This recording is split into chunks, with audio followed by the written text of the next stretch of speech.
बंजारा समाजासाठी आजचा दिवस हा अत्यंत महत्त्वाचा दिवस आहे, कारण आज बंजारा समाजाचं जे विरासत म्युझियम आहे त्याचं उद्घाटनासाठी पंतप्रधान नरेंद्र मोदी हे आज वाशिम दौऱ्यावर आहेत। ज्या ठिकाणी बंजारा समाजाचं महत्त्वाचं तीर्थक्षेत्र पोहरादेवीला देखील आज पंतप्रधान नरेंद्र मोदी भेट देणार आहेत। आपण पाहतोय सध्या बंजारा समाजाचे अनेक ज्या महिला आहेत त्या आपल्या पारंपरिक वेशात या ठिकाणी आपल्या जो कला आहे ती दाखवताना आपल्याला पाहायला मिळत आहेत।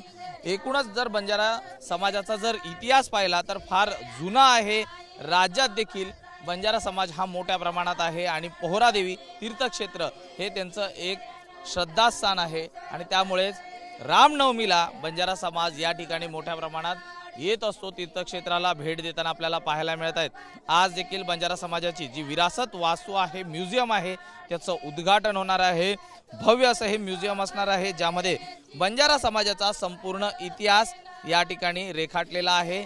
एक नाही दोन नाही तर तब्बल 7 भाषांमध्ये बंजारा समाजाचा इतिहास हा नागरिकांना समजावून सांगला जाणार आहे। त्यामुळे एक विशेष महत्त्व या ठिकाणी या भागातील बंजारा समाजाला आपल्याला पाहायला मिळते आलेलं। महत्त्वाचं म्हणजे संत सेवालाल महाराज यांचा जो 150 फुटी जो झेंडा आहे त्याचं देखील नमन केलं जाणार आहे आणि अश्वारूढ पुतळ्याचा देखील पंतप्रधान नरेंद्र मोदी आज त्या ठिकाणी नमन होणार आहेत। त्यामुळे आजचा पंतप्रधान नरेंद्र मोदी यांचा दौरा हा बंजारा समाजासाठी खूप महत्त्वाचा मानला जात आहे। येणारी विधानसभा निवडणुका लक्षात घेता हा जो दौरा आहे हा राजकीय दृष्ट्या देखील तितकाच महत्त्वाचा मानला जात आहे। त्यामुळे नेमकं आजच्या दौऱ्यात पंतप्रधान नरेंद्र मोदी बंजारा समाजाला काय संबोधित करतात हे पाहणं देखील तितकंच महत्त्वाचं राहणार आहे। दीपेश महाजनसह मी सूरज सावंत, पोहरादेवी, वाशिम।